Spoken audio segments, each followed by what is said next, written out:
Hello friends, good morning. আজকে চলে এলাম অনেক সকাল সকাল তোমাদের সামনে। আর আমি উঠেছি আজকে সকাল 5টার সময়। আর উঠেই আমি রান্না বান্না শুরু করে দিলাম। লাউ ও চিংড়ি মাছের তরকারি হচ্ছে আর ভাত রান্না করা হয়ে গেছে। আর এখন বাজে সকাল 6:30। আর আমি সমস্ত কাজ করে ঘরটাও মুছে নিলাম। তারপর আমি খুব সুন্দর করে স্নান করে নিলাম। আর আজকে এমন কি স্পেশাল ডে আমার জন্য, সেটা দেখতে হলে আমার ভিডিওটি স্কিপ না করে পুরো দেখতে থাকো। এই দেখো, আমি একদম রেডি হয়ে গেছি পুজোর সাজে। আর এই হলো আমার পুজোর থালা। আর আমার ঘরের মন্দিরেরও পুজো দেওয়া কমপ্লিট হয়ে গেছে। আর এবার আমি রওনা দিলাম শিব মন্দিরে। এই শিব মন্দিরটা আমার শ্বশুর বাড়ির একদম কাছে। তো সবার প্রথমে আমি এই মন্দিরে পুজো দিয়ে নিলাম। আর আমার আরাধ্যা কিন্তু শিব ঠাকুর। আর শিব ঠাকুরকে পুজো করতে আমার অনেক ভালো লাগে।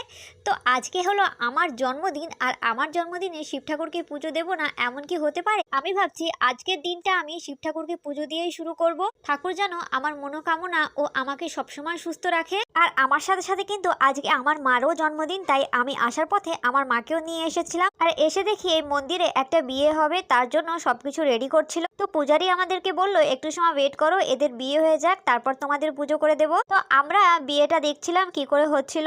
আর এই মন্দিরে কিন্তু আমারও বিয়ে হয়েছিল 3 বছর আগে। আমার বিয়ে কিন্তু রাতের বেলা হয়েছিল। আর আমার বিয়েটা অনেক সুন্দরভাবে হয়েছিল। আর এদের বিয়ের কোনো আগামাদা কিছুই বোঝা গেল না। এই পূজারি বিয়েও দিতে পারে না, কারণটা আমি তোমাদেরকে বলছি। বিয়ে তো সম্পূর্ণ হয়ে গেল, কিন্তু সিঁদুরই পরানো হয়নি। মানে তোমরাও হয়তো অবাক হচ্ছ, বিয়ে কমপ্লিট কিন্তু সিঁদুর পরানো হয়নি। বাঙালিদের বিয়ের সব থেকে মেন হলো সিঁদুর পরানো।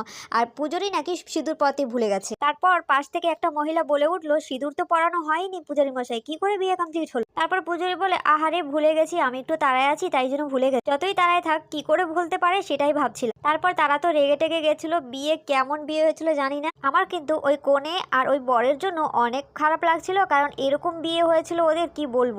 তো যাই হোক, তারপর পুজো টুজো কমপ্লিট করে আমরা চলে এলাম বাজারে। বাজারে এসে আমরা কেকের দোকানে ঢুকলাম। আর সাথে আমার পিসের শাশুড়ি মায়ের মেয়ে, মানে আমার ননদ, সেও এসেছিল। আমি তাকে ফোন করে ডেকেছিলাম কেক খাওয়ার জন্য। আর তারপরে সে আমাকে এই ড্রেসটা গিফট করলো। আমার ননদের কিন্তু কাপড়ের দোকান আছে। আর সে আমাকে বললো এখান থেকে একটা চুজ করে নিতে, কিন্তু আমি বললাম তুমি চুজ করে দাও। তারপরে দিদি পছন্দ করে এই ড্রেসটা আমাকে দিল। আর আমি আমার মায়ের জন্য একটা শাড়ি আর একটা নাইটি কিনে নিলাম। সেটা কিন্তু আমি মাকে দেইনি, আজ বিকেলেই দেবো। আর আমি কিন্তু ঘরে কোনোই পার্টি করছি না, সেটা তোমাদেরকে আগে থেকে বলে দিচ্ছি। তো আজকের ভিডিও এই পর্যন্ত। ভিডিওটি ভালো লাগলে লাইক শেয়ার কমেন্ট করে আমার চ্যানেল নতুন আসলে সাবস্ক্রাইব করে দিও।